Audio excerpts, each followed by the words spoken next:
Alright, man. Good show? Good show. Well, welcome back, everybody. This is Azada, and it's been a long time. But I'm back with a familiar face. My brother, Hello. Mr. Luca Tulin. Hello. How are we? I would be asking you all the pleasantries, but obviously we linked up already. We have. Man, like, how are you? Because I don't like intros. Screw the intro. You know what I mean? Screw the intro. Let's get right into it. Who cares how I am? Man? You know what? I care how you are. And on that basis, you're Luca Tulin, right? Yes. But you have an alter ego. Barry Barnacle. No. Oh. Who? Other personality. Oh, Mason Radcliffe. Mason Radcliffe. Weatherfield High's menace. I wouldn't say it's an The boy in the cobbles. No, I wouldn't say it's an alter ego. But you have to play this. Yeah. Okay, so run everybody through, and me again. Who is Mason Radcliffe? What does he do? How did you end up becoming him? Okay. Go from point one to point two. Point one. How far back do you want to go though? Because let's say about a year, because a year.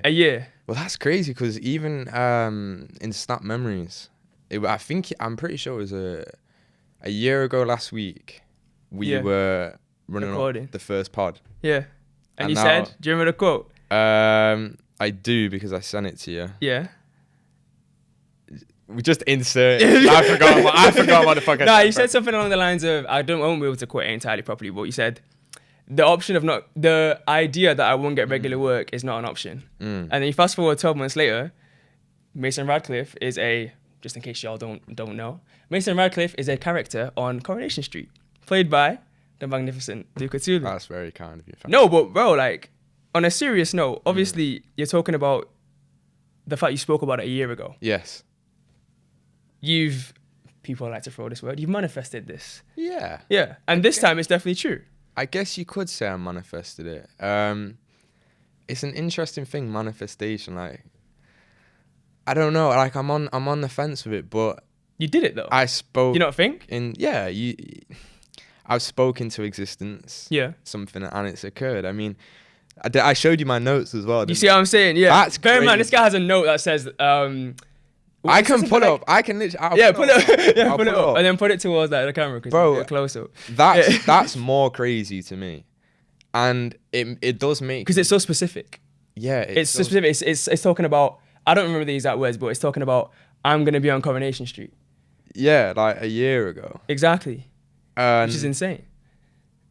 It makes me think there's more to life than just, we're just atoms vibrating. I feel like there's more to life than basically what I'm trying to say is I believe in all that spiritual stuff. Right. Yeah. Like I do, and I take that seriously, and that's something that I've actually been investigating. Let me have a little look at this. Yeah, have a gander.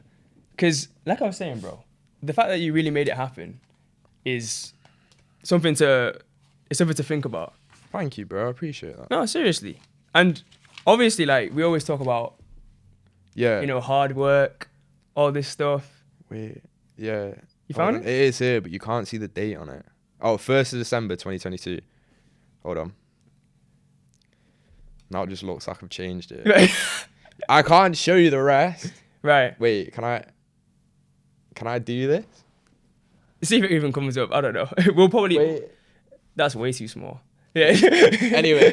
Either way, it's on the note. You're going to have to take my word for it. But well, we can.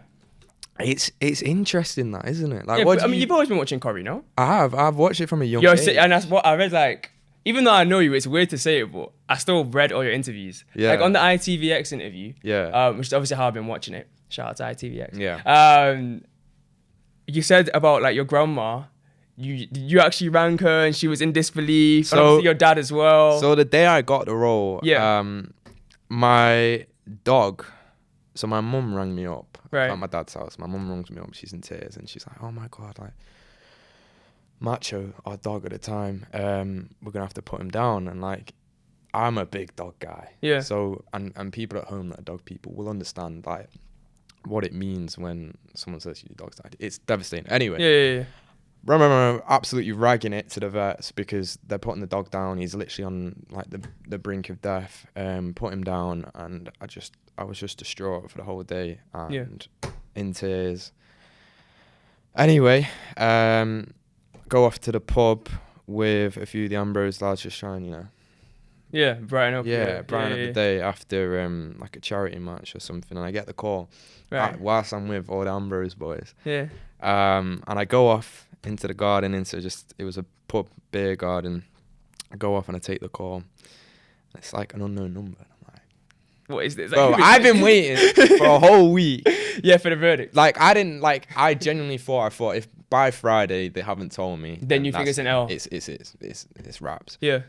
And it's my agent Vicky, and she goes, I've got some good news. Yeah. Yeah, and you patterned it, bro. Like, what's the feeling like then? Because you've done other stuff. Yeah. Before this already, so it's not like you've just been given this. It's like your first massive date, like it's your first, I guess we'd say, biggest date. Of course, yeah. But in terms of you've like, still acted before. Yeah, like but bits and bobs. But you have to remember, I started a year ago in September, so I've been going for 13. Yeah. 13 months. Like I started properly. So it's in comparative, and you know, like the roller coaster of emotions of that day, to go from crying to then like on the verge of tears, like of happiness. For joy. Yeah. And bro, it's special. It is special because it's part of you believes it. So if we cast our minds back to that podcast when I said it's not an option of me not getting regular work, like in my head, part of me believes it. Yeah. But then the ego, you know, the voice in your head, you know, whatever you want. The negative part. The negative part. I would say the ego is the negative part, but it has its pros and cons. Anyway, that also says, no, like, not gonna happen. It's against the odds, like, especially in a year to do it. And yeah, so it wasn't always 100% belief. Like, it was a knowing inside, but you have to tune out the ego inside your head and just kind of focus on the gut feeling that yeah. So that's what worked for you. Yeah. Because you've been doing. Obviously, me and you are very close anyway, whether on camera or off camera. But in terms of like, I know how many classes you've done. I know how many people you've met. I know how many auditions you've done. I know how many stages there were. I know how many applicants there were. And obviously, not everyone's gonna know what the process is like, but it's so in depth. I done some not stupid. Like I've done the work to get where I need to be. Yeah. But bear in mind, I'm still so far off. I mean, so far off what? Off like where it needs to get to, like in terms for me. But that's just, again, that's ego talking. But yeah, you just want back to more. the point is, yeah. In that year, some of the stupid stuff I was doing. I remember. I don't think I told anybody this. Right. This is exclusive. Yeah. Bro, I got a train. I paid £100. Right. To get a train to, it was Bristol. Right. A train to Bristol. Last year, maybe 10 months ago, so it would have been this time, October, November. Yeah. To apply for an extra role in sex education. Okay.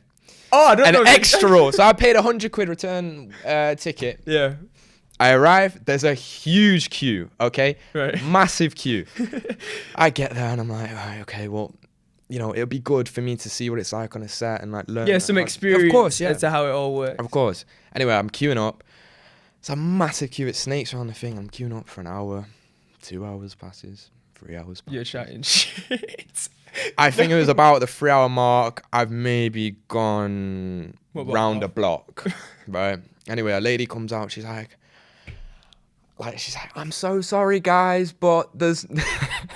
She goes, I'm so sorry, guys, but there's no more space. Like, we're all full. Like, go home. It didn't matter where you came from. Because people didn't do that. The people that were applying were from Bristol. No one travels from Manchester to apply to be an extra. She was like, yeah, you can apply online. I just thought, fuck that. I've spent £100. The whole team. I did some other like great stuff as well. Like I remember. You sure? Can I say? Yeah, I did that. Yeah, when you're out in the middle of absolutely nowhere. Yeah. So I did a short film in Burnley. Yeah. Called Milkshakes, which was great, and that was straight after Morocco. Yeah. Now bear in mind what happened after Morocco. Food poisoning. Bad food poisoning. Oh yeah, we haven't. I'm not saying like we've already gone over. We just haven't. We haven't. We can touch on that later. Yeah. Well, maybe you're gonna be a recurring guy. Nah, maybe we should do a whole Morocco episode because there's some stories. Yeah, there's some stuff.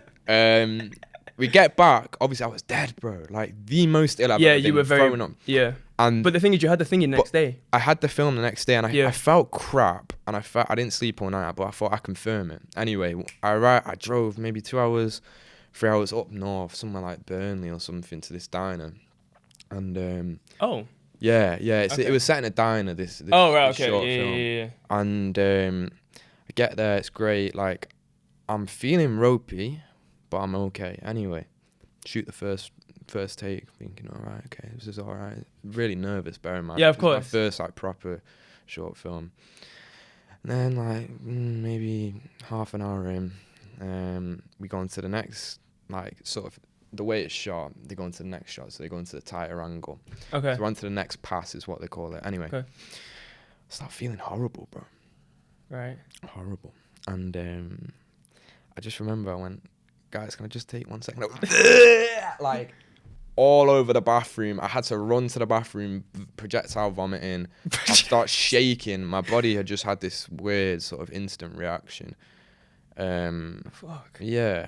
He didn't say it was that bad of it. I didn't see you. So but it then, was over like, the messages you were saying, like, I've just vomited, but I didn't know it was that but it was, then after that, for a week, it was just non-stop vomiting. Yeah. Diarrhea, shaking. Anyway, we did it a week later. They rescheduled, and it's like, you have to do stupid stuff like 15 hours, 16-hour days, no pay.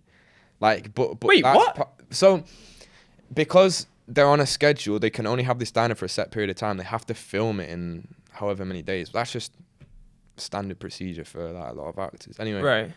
So it was just stuff like driving home from like Burnley at like 4 a.m, like half asleep, like not getting paid, and then and like it's all part of the like beautiful graft you have to put into it. But that's just not, like, people just see, no one's gonna see, everyone's in Radcliffe. Exactly. Yeah. You know, I've been running around in Forest. I did another short film running around in Forest, so like 3-4 a.m, like falling asleep in between takes, shivering because it's freezing, and like, because I feel like there were some times where you'd say I just woke up and it was like 1 p.m. Yeah, and I'd be like, bro, like what is happening? Well, yeah, but obviously, but maybe not to that extent. But obviously, you've been working for that long. Yeah, so you get home at 5, you are gonna sleep till 1. Yeah, and I'm not even saying this like, oh look at me, like it's all, no, it's like, just telling me the facts. It's just like this is it. Like, it's not just like, to anyone watching, it's not just. Like, I have been lucky to get this one within a year, but it's not just, I like do like an audition. And you know what as well? Yeah. In terms of, right? Do you think that you are lucky? Yeah, of course I am. 100%. 100%. But to get a role like this within a year of. How long would it normally take someone? Well, it can. Oh, it varies, I guess. It varies, bro. But you know, like, I go to class with people that are really talented. Yeah. That, you know, are maybe a little bit older, that have been doing it for 5-10 years, like no regular role, or maybe even their entire life. Yeah, even their entire life. And they're talented. As in older than us, or people who've older just than been me, older than me. Oh, wow. And they're talented people. They're not rubbish. These are really talented people. Yeah. They've been doing it for ages.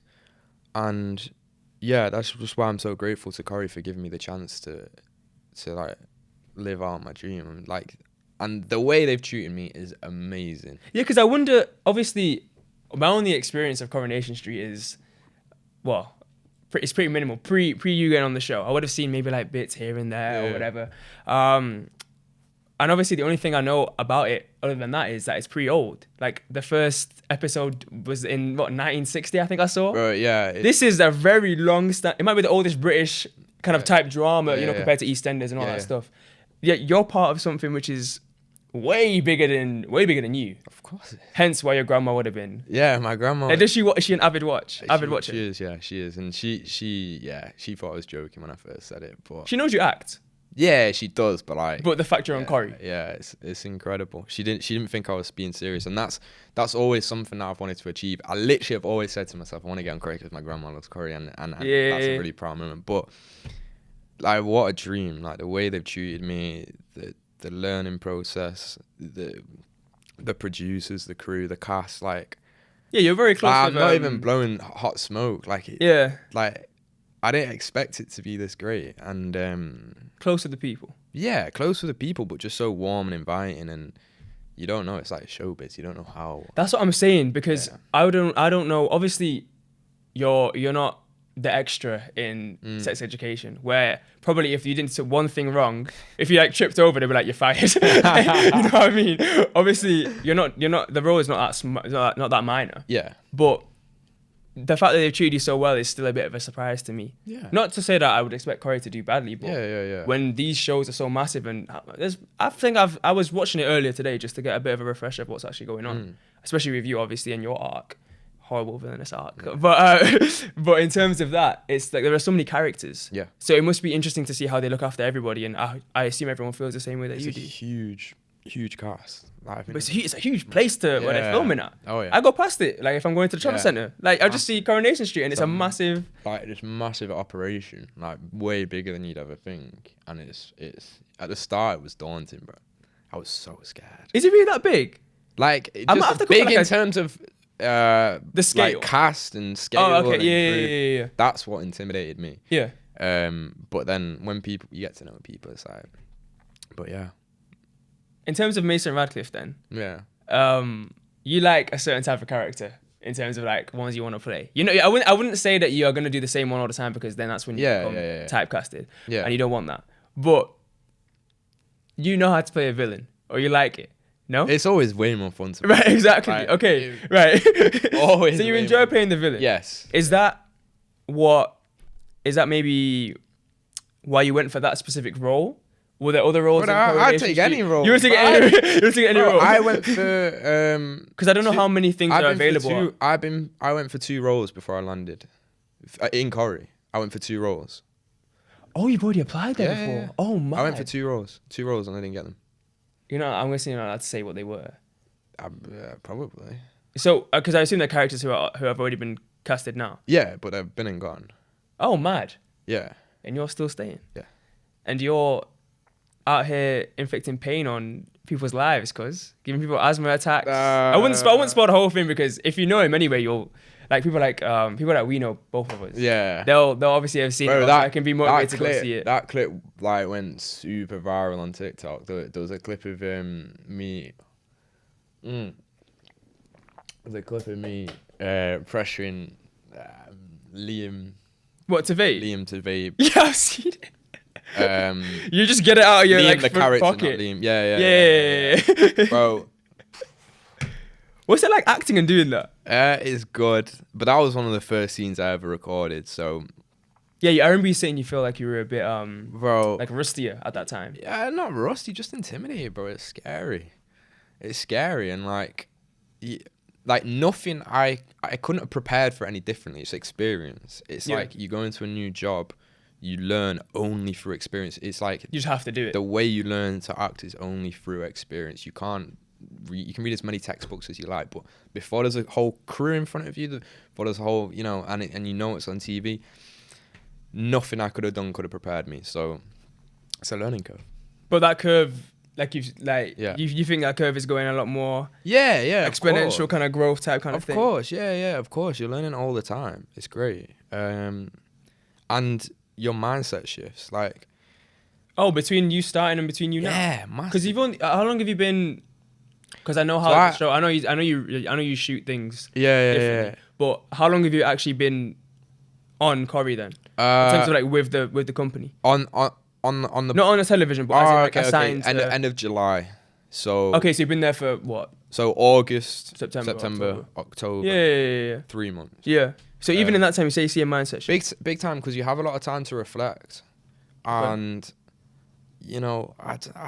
I think I go back to the ego thing and the voice in your head where you want the validation and you want the approval of people, and that's something that you really have to try and neglect as an actor. Otherwise, you're constantly trying to please everybody in your performance, and you're trying to get it right. And if you try and get it right, you will 100% get it wrong. So elaborate on that. So what do you mean, like right as in? Yeah, just explain. If the ego, the voice in your head that wants to be liked and that wants to impress people and wants to give an amazing performance will be at your detriment as an actor, because good acting is focusing on the other person and investing in them, and that is what causes and produces provocative and interesting pieces to watch. If it's just, oh, look at me, look at me, look at me, like it you know, it'll look staged because you will have actioned and you will have. So say for example, okay, we're going into a scene now. Right. This is interesting. Okay. To me. And I've got a script and I've got all these lines, and I say on this moment I'm gonna cry, or at this moment I'm gonna scream. Okay, now I get what you're saying. That's what an it's action just is. it's being too staged, Yeah. and too like perfect. Yeah, with the when end the goal. raw emotions would make it a lot better. Exactly that. And the ego will force you to action and try and get it right, and will try and, you know, please everybody. Yeah. But you need to drop that and just sort of be vulnerable and just, you know, listen to the other person and put your focus on them. And then that's when it's like a podcast.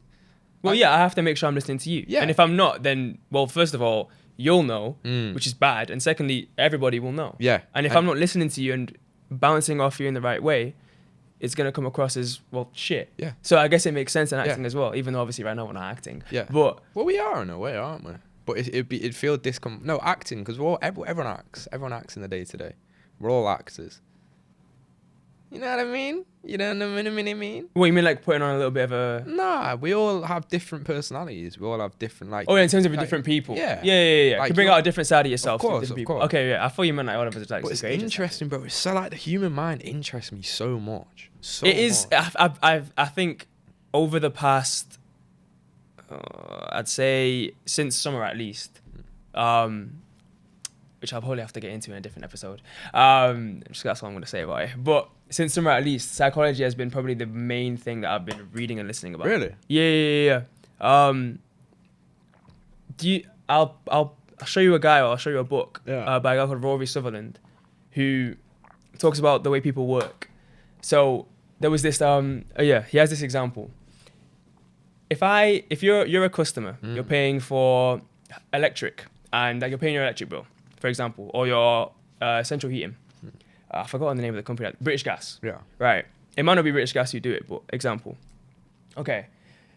As an incentive to you, a loyal customer, I'm going to, and obviously for the rest of my customers as well, I'm going to create a lottery where somebody can win, let's say, £1,000 off their annual bill.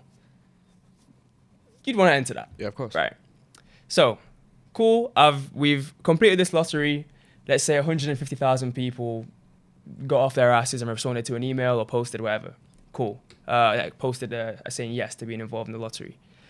Bro, this guy explains how a little bit after, they don't want to give away £1,000 to everybody anymore because obviously profit's going to be diminished.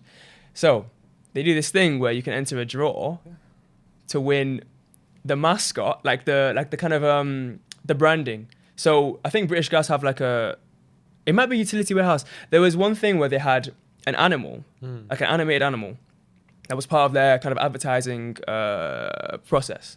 So they'd have an animated animal and they made it into a toy that maybe would cost about maximum £20 to make.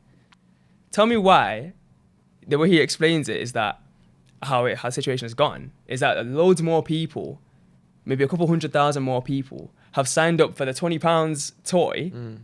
They've got off their ass for the £20 toy, then to win £1,000 or whatever it was off their electric bill. Because they think the chances are more favourable to get. He explained it like that. He explained that, okay, it's like us entering the lottery for 50 million or for 5 million. It's like, well, I feel like I could get the 5 million, you know. but also, I think I've done that with Euro Millions. Like, you've entered, bro. I as a kid, like with my mum, like. Should we do Euro Millions? Nah. Nah, there's way more chance of winning the lottery. Like, yeah. But that's one of the reasons he explains. I think another one. I don't want to paraphrase because the way he speaks is so technically advanced. But he says that it's a status thing. If you have that toy, you've won that toy, like because you're a loyal customer, because you give them that. I don't know how much an electric bill costs. Thank God I don't pay any yet. Costs however much per year, and there's a limited amount of them. It's more exclusive. It's like you can keep it. It can be. It was a nightlight. It was a toy. It was a nightlight. You can have it for your children. Okay. So I guess the sentiment was increased because of the idea that it can be used for daily life, as well. So the human mind really is, and that's one of the random examples, because great. there's just so many different ways you can analyze it. It is. It's very interesting. So what, do you find yourself having time to actually... To reflect, yeah, because you have time off. Like, So what are your days then? I think I've actually it's so scatty. Like, you can work... Like, September I was in maybe 3-5 times a week. October I've not worked. Oh, mad. Yeah. When are you back? What, November. Oh, you're back in November? Yeah, November. Oh, so you got a bit of time then. Yeah. But so in the meantime, what are you up to now? A bit of relaxing. Reading, relaxing, thinking. Yeah. A lot of thinking. Watching movies, going to classes. More chilled out period. Yeah. It's so, like, I don't like it though. You want to get back? You think too much. Yeah, because even when I was watching the and I want to see what you're thinking about. Even when I was watching, I was trying to skim through like the most recent ones to see where you were. But obviously you've not been on for maybe, I think, a week. Yeah. And I think next week we're back. Stay tuned. Corey next week. Yeah. Stay tuned. Yeah, to tell every single camera. But yeah, I didn't know that it could be so. Well, I didn't know it could be so scatty. Does it work the same way? Is that just for Corey? Do you know, or is that for everything? I don't know. Like, because I thought you'd have. Oh no, but Corey's a recurring. Yeah, show. like it's the least scatty acting. Like, scatty isn't scattered. Acting job you can have. It's the most regular shit you can have. Yeah. But it's great. Like, I can't complain. Like, no, it's a brilliant opportunity, bro, and it's one that you've actually. I'm not working for a month. Okay, whoa, boo. Yeah. Like, get a violin out. Yeah, start crying. Yeah. But it's been mad, man. I really do think I've changed a lot in these 3 months. Yeah. Okay, one thing though that I want to touch on. You talked about thinking too much. Yeah. You talked about pleasing people. Yeah. Obviously, I can only imagine the feeling of being blasted all over UK media. Yeah. Whatever way they were doing it, which was, and when I was reading the headlines, I understood what you said about it being stupid, how they were referring to like you being ex's son and that's I mean, that didn't bother me. But I mean, in terms of getting negativity online, right? Yeah, that's what I'm saying. And the hate comment thing to me, I'm laughing because I just think it's so stupid. But I want to see what you think about it. Yeah. Because I'm nowhere near in terms of like you were on The Sun, ITVX, I think it was Daily Mail, I think it was MEN, all these ones that I perused through, even though they said the same thing in different ways. Yeah. And probably half your quotes weren't even legit. But but paraphrase maybe is the better way of saying it. Yeah. But obviously, even on that TikTok with Luigi that I had, that did some numbers on TikTok, people were hating in those comments. So I'm trying to think how you feel when you're just literally doing what you enjoy, you love as well, and people are telling you other BS. Because that don't make no sense to me. The first time you come across it hurt.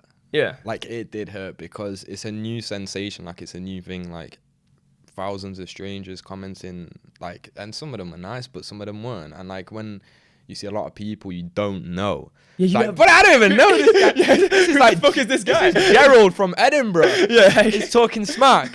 Yeah. Like, it's different to have people or mutuals, you know, but someone you don't know and will never know talking about you. Like, the first time, it's weird. It's a weird feeling, and it did hurt. It did hurt. But now, I wouldn't say... Because even on the TikTok, there were a lot of comments. Like, it went... Oh, for the vape? Yeah, for the vape yeah, video. like, just rinsing it. And, like, I wouldn't say it doesn't affect me at all, but yeah, I think that it now barely affects me. Because my focus... Like, I think I don't know how to word this properly, but my focus isn't on pleasing people. My focus isn't... Like, I don't focus on the ego and feeding the ego. And trying to...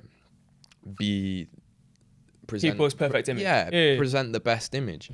I put my focus elsewhere, and I think you always have to direct focus in different places. And you know, I've become a lot more spiritual, and I've invested a lot more time in, you know, my faith in God as well. And for sure, I've invested more time into that. And I think when you stop feeding the ego, that desire to be liked just completely diminishes. And as a subsequent to that, when you don't get that likeness and you get people hating on you and saying like nasty comments, it just doesn't affect you because there isn't an appetite for it. There's no appetite to be liked as much. We all inherently as human beings want to be accepted. Well, yeah, it's the communal aspect. Yeah, it's a tribal thing that's inbuilt into us, but you can mitigate that. Yeah, you can mitigate that. And for the circumstances that it doesn't actually matter. Because I don't think it's not that it doesn't matter. It's just that for those guys it doesn't. For those people it doesn't matter. Yeah. If it's me and you, it's different. I think to just reroute it, you like focus has to go somewhere. You can't think of nothing. No, even of when course. you like meditation is a different thing, and I've been trying to practice that. But you have to put your energy somewhere. Yeah. And when you put it into a higher power, and just stop feeding the ego and all the bullshit, like it's quite a liberating feeling. Like feel a bit more free. Yeah. And you just don't need that approval. And that's not to say the comments didn't affect me at all, but it's just in lot time less. A lot less. Like it's like bit of an awakening to be like, okay. Anyway, I don't give a shit about this guy. Genuinely, but the first time it did hurt. Like it upset me for a day or two. Well, yeah, because they're saying, well, stupid Bro, stuff. but the comments I had, some of them do make me laugh though. I have people in my DMs going, like, do you wear mascara? Like all this, and I get it because I look on screen and my eyes are very dark. I have very dark features. I don't think I like on camera on Corey. This is your camera. No one's gonna see this. Like, but I'm trying to. I don't. But really on think, Corey, what is it highlighted? I mean, people DM'd you. Like- People went out there like, to ask you if you have bro, mascara. What do you even say?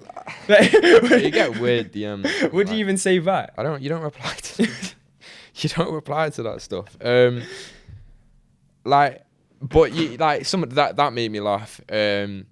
Like some like other people were saying like he's been to Turkey, he's had his teeth done and all that. Like that made me laugh. You didn't tell me that one. Like, like some of them are funny, but like the ones that sort of This guy's checking himself out as we speak, by the way, guys. no, that's impossible. That's impossible. I'm changing your camera, mate. Yeah. Go on. I'm not egotist. Yeah. Bro, I mean, yeah, you're probably used to it though, because even when you're acting, surely can you not see yourself? No. Oh. No. But you constantly have people coming up to you like adjusting your hair and stuff and like making sure it's not like, because it's for continuity. So what will happen is the director sits in another place, so you don't speak to the director during the takes, right? Mainly, like they'll come in between the takes, maybe like sometimes. Yeah, just to give you some advice. But they communicate through a headset to someone called a first AD. So the director will go off into a booth with like loads of screens, right? And watching all the angles because it's multicam. Then the first AD will give you the notes. So. AD meaning what? Sorry. Assistant director, but I don't know why I went. No, it's interesting because I don't know anything about this kind of world, and this stuff is interesting. And if anything, I'd love to be part of something that to do with acting. Yeah, I think it'd be interesting. But you were saying, so director's not obviously directly involved, but not necessarily in every single minute of every. No. Yeah. You speak to the first AD the most. Okay. So. And they'll be the ones who come up and tell you X, Y, Z. Like the notes. Okay. And because the thing that was the most difficult, and actors watching this, like when they do their first TV role, film or whatever, is the technical elements.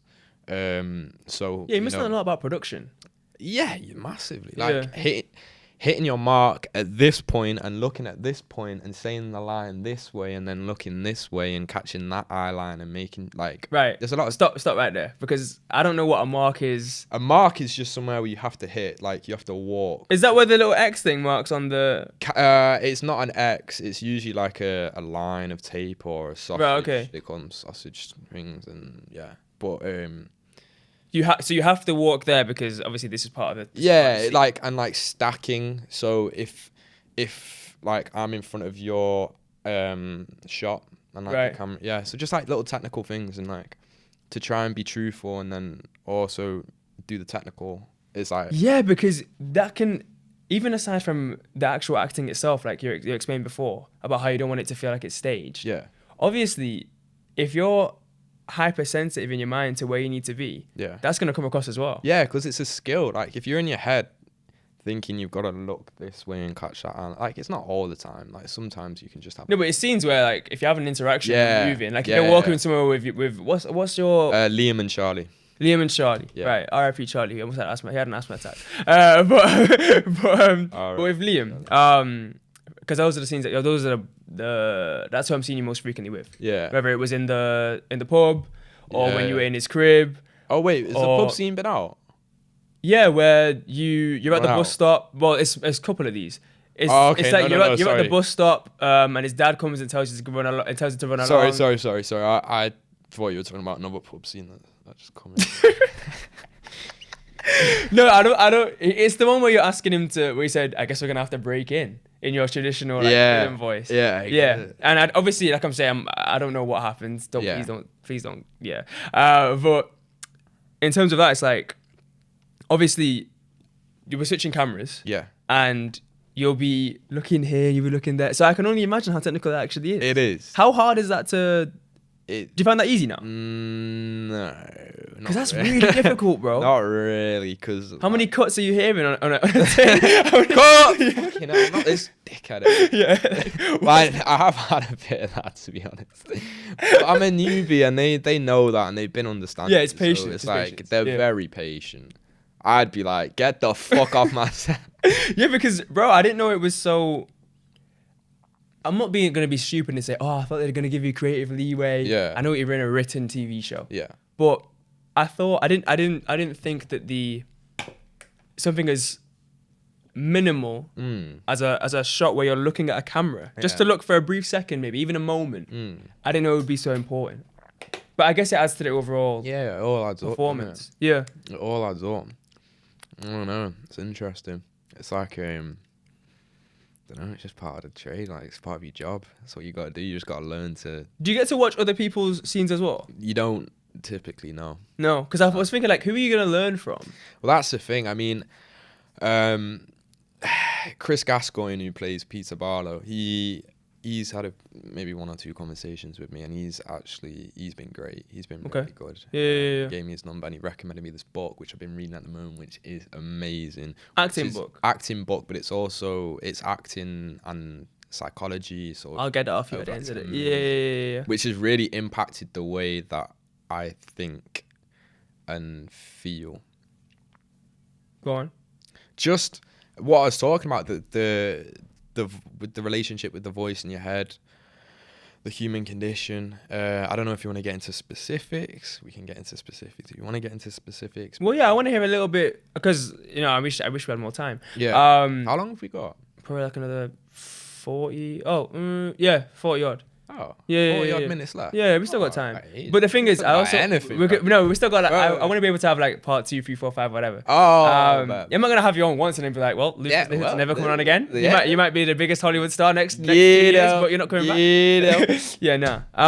But yeah, at least like maybe give me like 1 or 2 lessons you've learned. Let's say from the book that you said. What's his name? Chris Gascoigne. Chris Gascoigne recommended. Peter Barlow. He's an incredible guy. Yeah.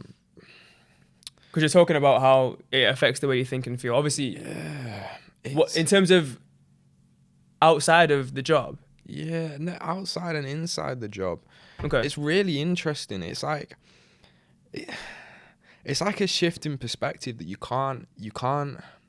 have to realize yourself. Like you can't really, unless you put it in words as eloquently as the book does. I would never be able to, speak the words that change someone's mind. Yeah. It's so weird when you can look at the world in a different way. But I'm not saying that I do. Like I'm trying to get there, but I don't. Well, you trying to get there obviously means you do in a sense. I do a lot of thinking on a journal. I've still been journaling, which is great. Something that we've been talking about for time. That's a life. That's a lifesaver. Really. Anyone going through anything or just anything, journal. Yeah. That it's incredible. We do it every day? Yeah. Without fail? Because I do it every couple of days. Not without fail. Okay. But you aim to do it every day? I try to do it. Okay, yeah. I mean, either or. If you get, 5 out of 7. Yeah, that's good. That's more than me. It's mad. Oh, bro, wait. I'm going to look at my notes. Really quick, if that's all right. What's in your journal? No, it isn't. My journal's a paperback. Oh, you're physical? Rapper paper. You see what I'm saying? Yeah, that's how you should do it, boy. That's how you should do it, boy. That's the way forward. What are you looking for? I don't know. I'm just looking at notes. You're not something full of different stuff. Yeah. So what are you after? Just like I want to delve down on one point that I don't know what the fuck I'm saying. What are you thinking about in terms of what do you think has actually changed in terms of your worldview? Leave the phone. What do you actually speak? What are you thinking? It's a relationship with a voice in your head. I think that's like your thoughts. Your thoughts dictate your reality. Yeah, 100%. That's not even some hoogie boogie spirituality stuff. That's I've heard that word before. Your thoughts are your environment and your reality. Yes. Yeah, your perception of your world. Yeah. Precisely that. Your thoughts become your beliefs, and yeah. Do you know Dr. Joe Dispenza? You will know Dr. Joe Dispenza. I need to listen to his. You and another girl I know has recommended them to him to me. Yeah. He's got a podcast with Rick Rubin that I'm gonna listen to soon. Yeah. Amazing. But just, he goes on to talk about, like something like 90% of the thoughts from yesterday are the thoughts you have today, and we are creatures of habit. And well, that's all the evidence you could have to be creatures of habit. Well, if your thoughts are 90% recycled. Well, yeah, that's are. Insane. It's mad. And I just to your relationship with your thoughts in your head, obviously influence your beliefs and your reality. But how do I put this? In order to, people watching at home, in order to achieve something or do something, you have to break that cycle. And one thing that really struck... What, break the 90%? Yeah, break the 90%. And the one thing that really struck me is that we can be addicted to negative emotions. Yeah. And I never... Yeah, because it creates like a reaction in your body that you... It's familiar. Yeah. The body loves familiarity, and it's crazy. That's why change is so hard. Like... Yeah, because you're changing your physiological like makeup. Yeah. It's mad. It's mad. And I didn't need to listen to it. Is it the one? Is it the one you sent me on? I sent you the one with... It might have been Steve Bartlett.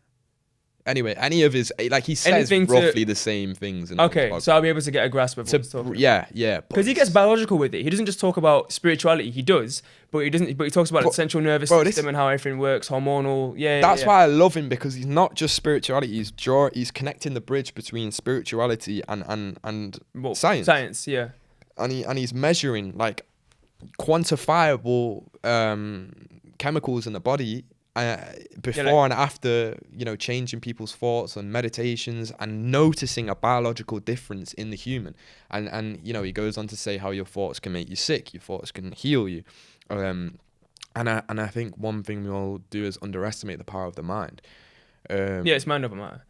It is mind over matter, yeah. It is. But just how important your thoughts are, and that I don't know. I mean, your thoughts have got you to be able to talk about anything we're talking about today, right? Yeah. So clearly it's a lot stronger. Yeah. And you'd say, I mean, even you just look better than you did a year ago. That's kind. It's true. Thank you. I mean, before you used to have like a couple little spots. So did I. Now you're clean up. Maybe that's puberty. Bro, that's funny in a few months. Yeah, but still, like, in terms of that, I mean, what thoughts do you think you've broken specifically? Because you're saying I'm not saying you're being around the bush, but you said you've been a bit more vague. So I want to actually understand what you've broken, because I've never heard you necessarily speak too negatively of yourself or of what you do. And just because I've never heard it happen, but it's a great. What thought cycles have I broken? Yeah. I think like beating yourself up, right? Self-worth. Like it's a difficult one to sort of pin down, but if you think about this for a second, right, like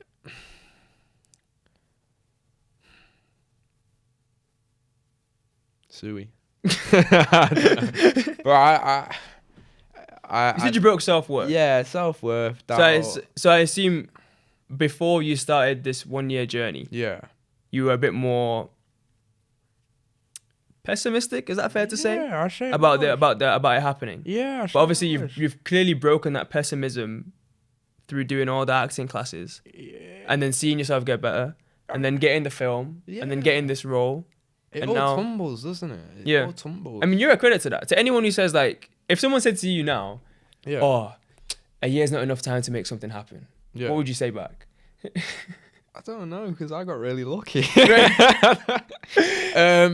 Bro, yeah. It depends what you want to do. Like, if you want to go to like space, obviously. We're talking about let's like, go with but yeah, normal. people underestimate themselves, and I don't know. I'm getting frustrated with myself because I'm not. I feel like I can't articulate the way that I think and the lessons I've learned properly. Maybe that's because there's cameras on, or maybe because that's just I don't know myself, and it's a subconscious. I mean, yeah, who does, bro? I mean, I wouldn't say that I was. Well, it's not like any of either of us here are what are they called, like the gurus. Yeah, that's exactly the word I'm after. We're not gurus. We're not gurus. Maybe one day, but then again, I don't think I'd ever want to be that because I kind of want to. I enjoy the aspect of actually trying to get there. Yeah, that's so the it's fun. It's the climb. It Which is something that you've always said, actually. I remember saying that on the first podcast. Yeah, it's a journey. It's the journey's always got to continue. I think the balance of life is being happy and content with what you currently have, but also striving for more. And once you nail that balance, you're gonna have a very happy life. Yeah, because I feel like a lot of people. Great clip, by the way. I feel like a lot of people can easily misconstrue you saying you're wanting more with the idea that you're not happy with what you have. Absolutely. Which is, to me, it doesn't make sense. Yeah. I mean, I understand the point of view, but I don't agree with it. Yes. Because if you've saved, I don't know, 100 lives as a policeman, Yeah. you're content with 100 lives that you saved. Yeah. Well, you're not gonna. It doesn't make sense. It doesn't make sense not to want to continue on that same path. Yeah, no, it doesn't. But then that's again, a bit of exaggeration. They are also contradictory statements, aren't they? Do you think? That I'm content, yet I want more. They are sort of contradictory, and it's a really weird... Do you feel like it's less...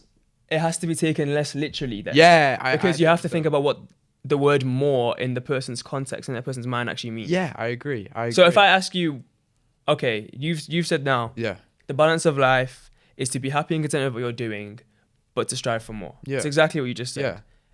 What's your more? What's my more is to... It's a difficult question because... I'm not asking you to tell me exactly what the shows that you might want to... You know what I'm saying? For me, my more is to improve my acting ability. And I don't care how that manifests itself. I don't need any awards. I don't care about any of that. For me, the thing that wakes me up, that consumes 90% of my thoughts, is how to improve it. And that, maybe that's in...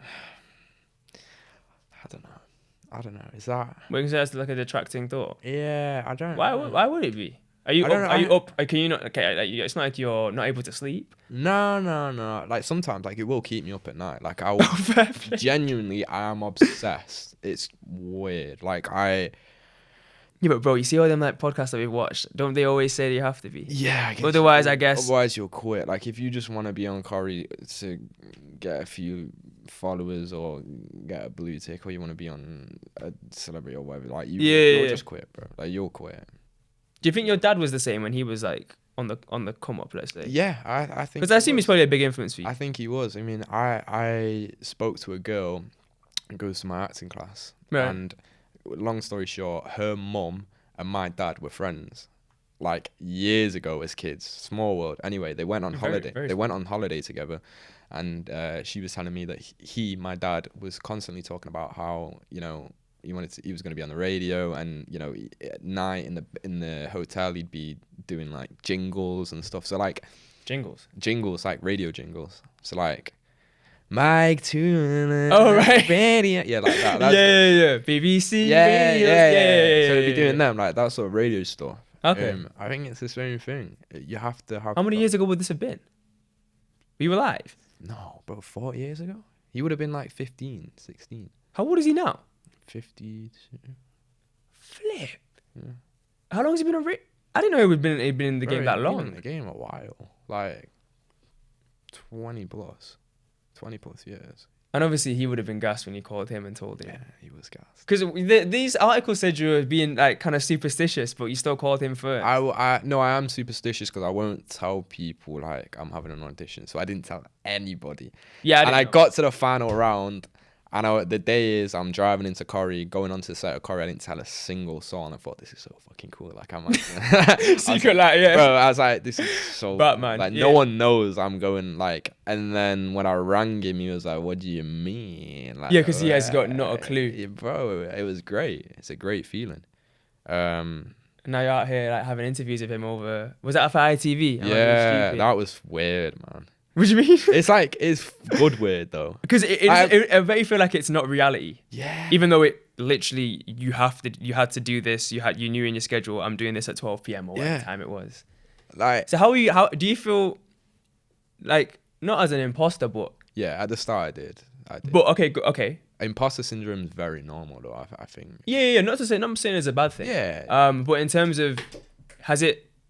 I guess what I'm trying to say is, has it improved a lot now?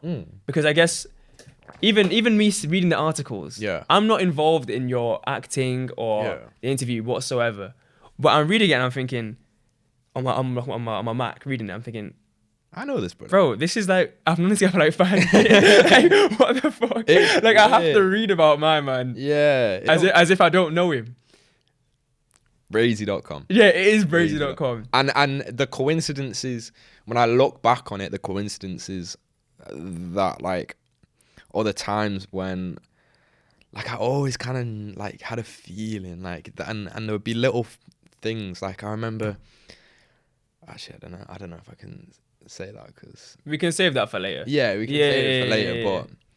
But there's like coincidences, like so many weird ongoings that when you look back, it's like, oh, it makes sense. Like, or like all these little checkpoints made like, sense for the outcome to be this. Yeah, and then like people you know now, and when you look back, and then like I remember just having a feeling that I would be acting with this person, because I remember as a kid watching the show, and I don't know why I had this feeling I'd be acting with this person. Right.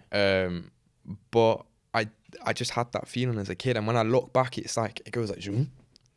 It like takes me straight back to that point, and it's flashback. Like and it's like I remember, like I have videos on my phone as a 13-year-old kid watching Corrie and saying I'm gonna be an actor or a footballer. Video myself watching Corrie, and like having that on the screen, and then just in the background of the thing. But having this feeling as a little kid that one day I will be like acting with this specific person. I don't understand. Well, yeah, but even the fact that it could have been any other TV show in the background. Yeah. But it was Corrie. Yeah. So I guess that's a coincidence. Yeah, so, and it is like a Manchester. It isn't. So. Yeah. I mean, Weatherfield. Yeah. Weatherfield. The area is obviously based in Manchester, which I didn't actually know. I didn't actually realize that whatsoever. I didn't know Waterloo Road was. I think that's also Manc. It's Northern, definitely. Yeah, filmed. I think I was filmed at parts near my house, which is brazy, because it's mad to think that obviously Manchester's not got the biggest scene for media, but it's got Media City. Well, I know. No, I know, but compared to if we're talking globally, let's say, I'm not talking about just in the UK. I mean globally. But then the fact you've got something like Coronation Street, I'm assuming that I don't know what the demographics are. Yeah. Watchers of Coronation. Do you know what? It's massive in Canada. Really? It's weird. It's massive in Canada. Is it really? ITV's in Canada then, or under? Yeah, I don't know if they've like Freebox or Viewbox or something, but it's huge. Okay. Kind of like we had like these Canadian super fans on coming to the set the other week, like travelled all the way from Canada to peep the set. It's crazy, bro. Wow, it's massive in Canada for some. Do you know like a third? Well, obviously you got England, Canada. What else do you know? That's interesting. I think a few Americans watch it. I think it's just like the British appeal. Yeah, they love an accent. Yeah. When I was out there, it was pretty similar. Yeah. Like they do enjoy it. Yeah, they love it. They do love it. I don't particularly know why, but you know, do you have to like actually brush up on your Manc accent during the show? Because I've not noticed. I've not noticed the difference. Right. I'd assume they want to sound like a proper. Has been. Bro, I saw one comment, it made me crease. Do you know who Kelly Joe is? Kelly Joe. Kelly Joe. Nah, pull a clip up of Kelly Joe, right? Oh my, bro! Everyone was saying, "Yo, Kelly Joe, this." I have not. Is it she? Bro, yeah, it's a woman. It's a woman, but she has like, and they were saying like, he sounds like Kelly Joe. Damn. Because at the start, like you're so nervous, you're putting on proper Manc accent, like blah blah blah blah blah. Oh, you think you're doing too much? A little bit. Maybe like, it's subconsciously because you wanted to. Yeah, but it just made me laugh. You gotta pull up a Kelly Joe clip because that's. Oh, okay then. I'll have to just to Put see what you look. Kelly Joe and then Luca. Like a clip of you. Yeah. You make me do a lot of editing. Bro, I'm dictating this. This is your show. dictating Yeah. One thing I wanted to actually touch on before we have to dip. Was okay. You've got Corey. Yeah. And that's your main focus right now. Yeah. And when it comes to kind of television, I remember asking you a year ago about like, who your favorite actors were and all that stuff. I'm just more curious now to think about or to ask you what your kind of you want to be the best actor possible. Yeah, of course. Okay. With that, I'm trying to understand more about what the next thing actually. Yeah. I guess that's what I'm thinking. And obviously that can still be Corey, but I mean in terms of what else could you see yourself even doing? Like what else would you even think about branching into? I don't know. Because right now obviously Corey is perfect and it's everything you want, and you're gonna help them. Yeah. You're gonna just give your best, complete best to them. Yeah, 100%. I don't know, genuinely. I mean, I'm starting to do little side hustles here and there. Just keep the money. Okay. Like invest the money and make sure it's safe because you don't know when it's gonna. Anything can happen. Yeah, exactly. So. So business is the other. Yeah, I'd say business is. Yeah, doing stuff for my dad Okay. as well. So it's good. Yeah. Business related with your dad. Yeah, business related. Oh man. Yeah, it's that's cool though, because if you're in a better financial position, it's like father and son like type. But it gives you a backbone. So say in 3 years time, 4 years time, I'm not on Corey. I don't want to be dead ass broke spending all my money, but I want to make sure I have a backbone, a place to live, and I've invested my money from Corey correctly into stocks or property, or do you know what I mean? Yeah. Yeah. So Are you still a crypto guy? No. Stocks guy? I've left my Crypto piece. Oh, I'm leaving that, bro. That stressed me out. Crypto. Yeah, whatever happens to it, happens to it. I've put my money into stocks. Okay. And doing some property as well. So Lit. Yeah. You know what? I think that's a good place to cap it off. Yeah. Because obviously, like I'm saying, we're gonna have you on at another point anyway. Got more check-ins and stuff. See what's up. We'll speak about. I want to ask you some questions. We haven't got time for this. We haven't got time for questions. How long we got? We got another like 10 odd minutes. What do you want to ask me? I don't know. Whilst we got the time, this could be like an extras bit at the end. But I'm gonna not leave it caught up in. with you in ages. I'm not seeing you in time. We had dinner like. Oh, that was like. Yeah, bro. That was Oh God, you got people who don't know like and also you never told me that Seamus. Shout out to Seamus. He's on the fucking show. Bro, he yeah, I was didn't great. even know. He He was had a great. His scene was I don't need saving. Yeah. I was like, that's hard. good. You never even did you not know? I gonna have to knew. turn Of course this- I knew. Yeah, Of yeah, course I knew. Like, but it escaped my mind that it was. That's your boy as well. Like, to even have him Bro, on the I was show. watching it. He's He's top clean. actor. He's a top actor. Before that, sorry, what was I even saying? Well, after obviously at some point, if you want to ask, I don't know what you want to ask me. I don't know. I'm enjoying the conversation. I don't want it to end. I want to. Yeah, hence why we have part 2. No, we've got 19 minutes. Let me. Well, yeah, we got. Let me like, interview you. Let me interview you. for 19. Okay, welcome to my channel. The way I'm gonna have to like turn the other down in audio. Well, what have you been up to, bro? What have I been up to? Like, we spoke Crazy. a lot about Corey. What have you been up to? I want to know. What about me? Yeah, Crazy. bro, I'm interested. I'm gonna put the book down for this. Yeah, fuck the book. Lot of reading. You know what? In terms of like, you know how you're saying you're doing a lot of thinking. I said Yeah. the exact same thing. Yeah. A lot of thinking. about. I don't want to sound like I'm having an existential crisis. Yeah. But who I actually am. Yeah. And what I genuinely enjoy and what I dislike. I like that. So like just trying to pattern all the good habits. A person that thinks all the time has nothing to think but thoughts. Yeah. Who said that? I haven't got. Okay. It sounds like Alan Watts. You should listen. You don't know who Alan Watts is? no. Someone's put me on to Put that in your notebook. Alan Watts. One of the smartest philosophers ever. What year are we talking? Um, Is he British? 50s, 60s. Yeah, English. What did you say? 50s, 60s. Oh, I thought you said 1560. No. Oh right, I thought it was like we're taking it all the way back. Yeah, but I need to actually get into philosophy. I want to peep more about the Greeks, Romans. yeah. There's Sun Tzu, Art of War. Yeah. A lot of different stuff. But I've been reading. I've been listening to a lot of different. And you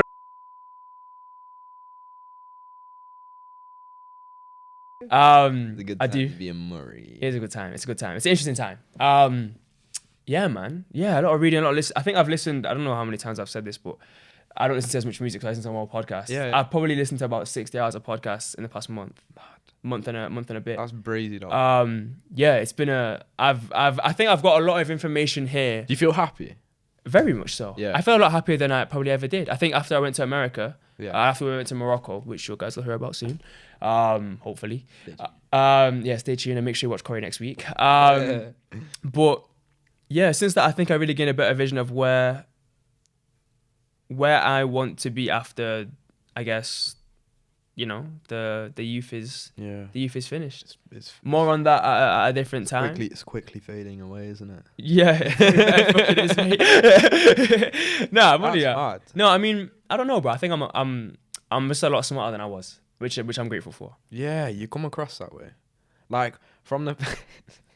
Not to say you're a dumbass. Yeah, I was gonna say. But the first podcast we ever did, like compared to now, it's like you can tell. Like, Yeah, the thing is, when I'm watching this back, I'm gonna watch the other one as well, and Yeah. the unreleased first ever one that never made it to air. oh, that was shit. That was horribly. That was my fault, though. That was my fault. But I don't remember. Oh, you kept saying it was your fault. I don't think it was whatsoever. Mm. I'll probably watch it back as well because that was just some interesting stuff. But We grew, man. We have grown, Nah, we it's have good. It's good. there's more growth to be done, and there's more interesting checkpoints for us to look back on in a Of course few there is. years, months to see how shit ends It's up going. mad. It is mad, bro. You know how you're talking about feeling like this is not reality? Yeah. Don't get me wrong, I know I'm recording right now. Yeah. We're on the screen right there looking fine as hell. We've got mics. Yeah. We got, I got a drink. You know what I'm saying? We're here. Sponsored by Alpro, by the way. Yeah, God no, we're not doing that. code I'm Luca, I'm not getting in trouble. But what am I trying to say? Yeah, I still feel like it's not real. Yeah, I agree. So I understand how you're feeling. It's like Maybe it never becomes real. What if that? Do you think this reality is the realest of the real? Please word that better, Bro, like Do I believe what's happening now is really happening? No, not to say that, but I have a belief that this reality that we currently live in is a projection rather than reality itself. Like, I think there's so Projection, not simulation, or just projection? I guess you could use the words interchangeably. I guess you could say the projection, or Why do you believe that it's not real? I don't think that it's not real. I just don't think it's the most real thing. Like, I mean, humans don't even. I mean, I understand. I guess I understand brother, what you're saying. like clip this up and like be like, yeah, not everyone needs a podcast, buddy. Fair comments like that on the But I'm sat there like, reality is not like real. No, but I mean, I know what you mean in terms of people will always have a moment where they feel like, and the TV show Atlanta does this really well, where something is literally going on in front of you, and you'll feel like you're watching it happen rather than actually being present in that moment and seeing it occur. Which I completely understand and feel. But I think if we're talking, I do kind of believe that this reality is the real one. I think it's just more about you believing that these things are actually happening to you, rather than anything. Like, not that it's the real one, but like there's another state of being that is a lot higher and realer. Oh yeah, 1 million%. Like, a lot of people, when they go on these psychedelic trips, or if they die, or if they, they have these otherworldly experiences, they always come back and they say this is not it. not real. Well, okay, no, I not believe real, but like it's not a word. It's not a word. It's like it's not the highest form of reality. Of existence. Yeah, okay. Not the highest form of existence. That I can agree with. I think. Well, I know that humans can only see like 0.05 of the electromagnetic spectrum. Yeah. So everything that we're seeing now is very minuscule compared to what animals with better, I guess, kind of perception can see. Yeah. So I guess there are things that we just literally can't see. What those things are, I don't know. Bro. Maybe we'll have to do a psychedelic trip. Well, Maybe. Legally, of course, in Brazil or some This shit. guy, I go to this ice bath thing now. Like, every week, go to an ice bath. Where? It's in Knutsford. And Sorry? it's in Knutsford. For those of you who know what Knutsford is. But Yeah. it, like, the guy that runs it's very spiritual. Okay. So you do breathing meditation before, and he was telling me, it's like, I highly recommend that you go on a psychedelic trip. Like, it's really no, like, I'm not taking the piss. No. I'm just laughing because I was like, man, I'm having these real conversations, Bro, in big Manchester. Like, that's the thing. I'm saying, Yeah.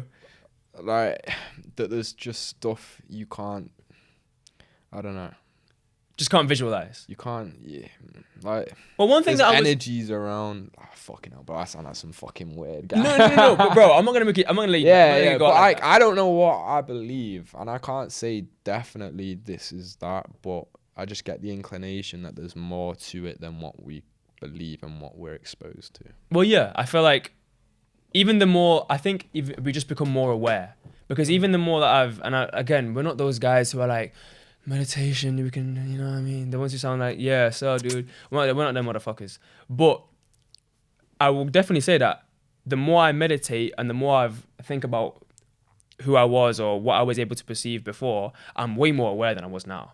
Like I feel like I'm just more attuned to what happens. Bro, that's what consciousness is. Awareness. Right, yeah. You're not a Maury. You're awareness. You're not your flesh and your skin. You're the person. I'm just the. You're yeah. the entity that's viewing it. Does that make sense? But then technically you are watching life, then, aren't you? You're not even living it. Yeah. Well, not through your body. Yeah. Not in a physical sense. Maybe in a spiritual sense, you're living life, but not physically. But who are you? Like deep it. Bro, Like, who are we, bro? Who are you? Like deep Yeah, it. who are Deep you? it. Like who are you? And most people say I'm a Maury or I'm Luca. Yeah. But like who are you? Okay. I'm a Maury Nixon. No. Yeah, I like playing basketball, or I act on Coronation Street. Yeah, as like Luca. what is the thing that's, and it's awareness. Like Yeah. what is the thing that makes you alive? It's awareness. Because if you're not aware of everything that's going on around, Yeah, then nothing's happening. Yeah, nothing's happening. You're just you dead. don't exist. Yeah. So freaking kapoom. Yeah. To be fair, Bombshell. these are these things that these are probably things that you know what, a lot of people who watch this anyway, a lot of people who just know us anyway, Yeah. or who are just like-minded will probably think the same stuff. Yeah. Obviously, to people who definitely, I think everyone has these thoughts. I think it's just who decides to actually pick up Yeah. And that thought again and be like, let me verbalize this, Yeah. or let me actually think about it, rather than be like, oh, that was weird. Anyway. And then this ties back to the earlier segment of the podcast when we're talking about your thoughts are a repetition of the 90% of your thoughts are a repetition of the thoughts before. That's a really so interesting breaking stat that as well. perspective and breaking that thought pattern of just waking up, I'm doing my day-to-day job, and actually zooming out at that and going, Like, what's important, shit, what am bro, I doing? I'm spinning on a planet. Yeah. Like, yeah. like it's not a comfortable thought to have. It's like I'm aware that there's a chair here. Man enjoys the and, slaps. like, Yeah. bro, do you know what I mean? Like, yeah. it's like to break that and go into that is so difficult and scary. So people don't do it. But I also It's the think be all end all. That's the thing. but Who's I think gonna if you do it? if you do it, and you It's- start meditating, it's very rewarding because it's like you gain a different perspective on life. That you know what? I'm gonna give you an analogy, and you're gonna go, "Oh my god, that's amazing!" It's a flipping amazing analogy, and it's from a book called The Untethered Soul. If you want to read The Untethered Soul, this really helped me come to terms with my thoughts, and when I was going through a tough time of reading negative comments, has really helped me. And I really want to say this correctly, and I am paraphrasing, but Okay. reality is comparative to. Okay. Oh God, I know what I want to say, but I'm gonna struggle to say it correctly. Imagine you're at a cinema. Okay. Okay. And it's a 5D cinema. Right. Sight. Yeah. All touch, senses. all the senses. Yeah. Right. When you're watching that movie in the cinema, you're not aware that you're watching the movie, right? Because you're so immersed in no. That's interesting. No. We're saying no. I'm following. But you're not aware that you're. It feels like it's your life. Yeah, but you go on that journey with the whatever's characters going- yeah, because yeah, it's so real. Yeah. Every single cent, like you are immersed in it. Okay. Yeah. The equivalent of that is that movie is our life, okay, and our awareness is a human being watching that screen. So you could compare going to a 5D cinema, and everyone's had it when they're watching a movie and they think it's real, Yeah, you're You're invested completely. yeah. But you are that human being watching the screen. That's what your awareness is. So when you zoom out and say, holy shit, I'm just in a 5D movie cinema, Yeah. that's me going, oh, I'm awareness. Like, Yeah. does that make sense? You kind of clocked what's going on. Yeah, you take You pulled yourself out. of it. I've not said that eloquently at all. But I get it. I do get it. I hope they get it as well. It's not gonna. You didn't explain it in a bad way whatsoever. Yeah, but I just. the way the book said it was like, I was like, What's it called? Untethered Soul. Untethered Soul. Untethered. It's so good. Soul. Do you know And- the author? I'll probably be able to find it. Yeah, you find it. Okay. It's quite a bit popular book, but Okay. I'm gonna give it a look. but Lovely it stuff. helped me with my thoughts because your thoughts and your emotions are what's happening on that 5D cinema screen. Yeah. Okay. And then when you take yourself out and realize you're not your thoughts, you're just a conscious awareness observing your thoughts or observing the movie, Yeah. Oh, then it doesn't matter anymore. then there's a separation. Yeah. And once there's a separation, you can learn to not try and control your thoughts and shut them down. You can just watch them pass by. Because you can't control really what you believe in your thoughts because they're spontaneous. They come from the 5D cinema screen. But let me cook. But if you take a step back and realize that you're just watching this 5D cinema screen, if you take a step back and realize that your thoughts aren't your thoughts, what's happening in reality is just, It's just. yeah, then it makes stuff a lot easier. That's essentially like stoicism. Check him out on Corrie next week. If you liked anything, which you definitely would have, tell us, put it in the comments, like, comment, subscribe. Meow. Meow, meow, meow. Part 2 landing soon. But it was a pleasure, bro. Morocco. Morocco and Oh, America. yeah. Morocco and America. And your Morocco. summer. Yeah, a lot Because it went was on. big. Man was traveling. Exactly. Right, man. Lovely stuff. Let's get out of here.